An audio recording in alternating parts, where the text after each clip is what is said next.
Hello friends, આજે આપણે બનાવીશું ફક્ત 10 થી 12 મિનિટમાં બની જાય એવો દૂધ પાક અને જેને બનાવવું ખૂબ જ ઇઝી છે. તો ચલો બનાવીએ. હવે સૌથી પહેલાં આપણે દૂધ પાક બનાવવા માટે મેં અહીંયા 1 લીટર જેટલું દૂધ લઈ લીધું છે. તમે કોઈ પણ દૂધનો યુઝ કરી શકો છો, પણ એ દૂધ મલાઈવાળું જ હોવું જોઈએ. હવે આપણે દૂધમાં થોડો હુંફાળો આવે ત્યાં સુધી એને ગરમ કરવાનું છે.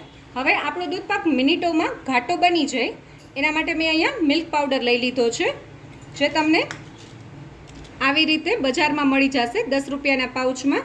જો મેં અત્યારે 1 લીટર દૂધ લીધું છે દૂધ પાક માટે, તો એમાં આપણે 1 પાઉચનો યુઝ કરશું. જે રીતે તમે વધુ દૂધ લ્યો એ રીતે તમારે મિલ્ક પાવડર લેવાનો છે. તો હવે આપણે મિલ્ક પાવડરને ડાયરેક્ટ દૂધમાં નથી નાખવાનું. એના માટે આપણે હજી દૂધ ગરમ નથી થયું ત્યાં સુધીમાં જ 1 થી 2 ચમચા જેટલું દૂધ આમાં એડ કરી દઈશું. અને એમાં લમ્સ ના રહે એના માટે એને સરસ રીતે દૂધમાં ઓગાળી દેવાનું છે.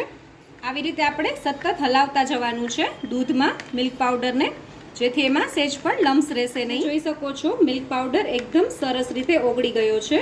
જો તમારે મિલ્ક પાવડરનો યુઝ ના કરવો હોય તો તમે 5 બદામ અને 5 કાજુને સરસ પાણીમાં અડધી કલાક સુધી પલાળી દેશો અને પછી અડધી કલાક પછી એને પાણી નિતારીને સરસ મિક્સર ગ્રાઇન્ડરમાં ક્રશ કરીને દૂધમાં એડ કરી દેશો, તો પણ તમારો દૂધ પાક એકદમ સરસ ઘટ્ટ થશે. તમે જોઈ શકો છો આપણા દૂધમાં એકદમ સરસ તર થઈ ગઈ છે અને ઉફાળો આવે એમ છે.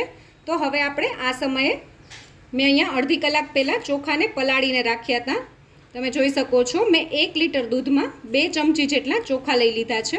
હવે આપણે આનું પાણી નિતારીને દૂધમાં એડ કરી દઈશું. હવે મેં બધું પાણી કાઢી લીધું છે અને ચોખાને આપણે દૂધમાં એડ કરી દઈશું. અને આપણે આ સમયે આમાં ખાંડ એડ નથી કરવાની. જો તમે ચોખા અને ખાંડ બંને સાથે ઉમેરશો તો ચોખા ચવડ થઈ જશે અને એ સરસ રીતે ચડશે બી નહીં. તો આપણે આને ચોખાને પહેલાં જ એડ કરી દેવાના છે અને ખાંડ થોડીવાર રહીને એડ કરીશું. અને ચોખાની સાથે મેં અહીંયા થોડા કેસરના તાતણાને દૂધમાં ઓગાળીને રાખ્યા હતા, એ બી આપણે આ સમયે એડ કરી દઈશું, જેથી કરીને એકદમ સરસ કલર આવી જશે અને ટેસ્ટ બી એકદમ સરસ આવશે. હવે આપણે ગેસની ફ્લેમ મીડિયમ કરી દેવાની છે અને આવી રીતે હલાવતું જવાનું છે. જો તમારે હલાવવું ના હોય અને આની સાથે જ બીજું કામ કરવું હોય તો આવી રીતે ચમચાને દૂધમાં એડ કરી દેવાનો અને ગેસની ફ્લેમ મીડિયમ કરી દેવાની.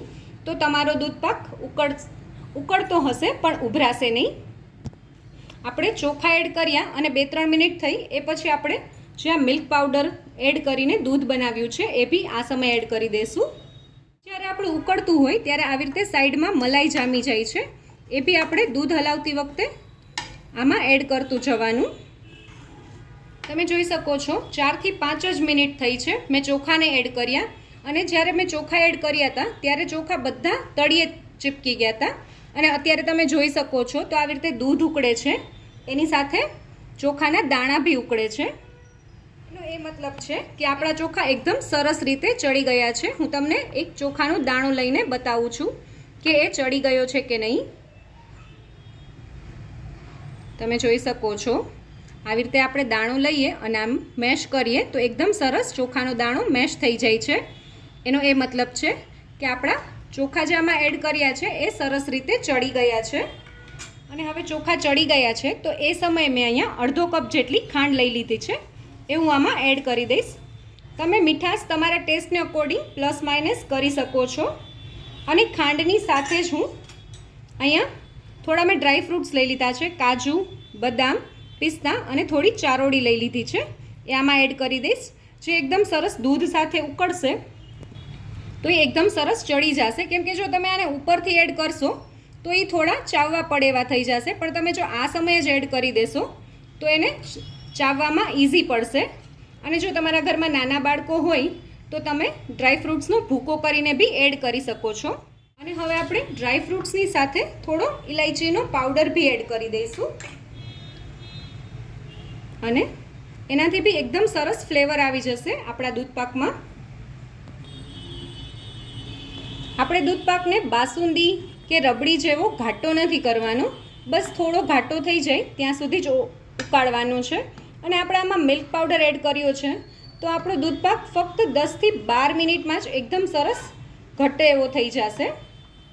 તમે જોઈ શકો છો ફક્ત 10 થી 12 જ મિનિટમાં આપણો એકદમ સરસ મલાઈદાર અને ઘાટો એવો દૂધપાક રેડી છે, જેમાં આપણે મિલ્ક પાવડર સિવાય એક પણ વસ્તુનો ઉપયોગ નથી કર્યો. તમે જોઈ શકો છો એકદમ સરસ ઘાટો એવો આપણો દૂધપાક રેડી થઈ ગયો છે.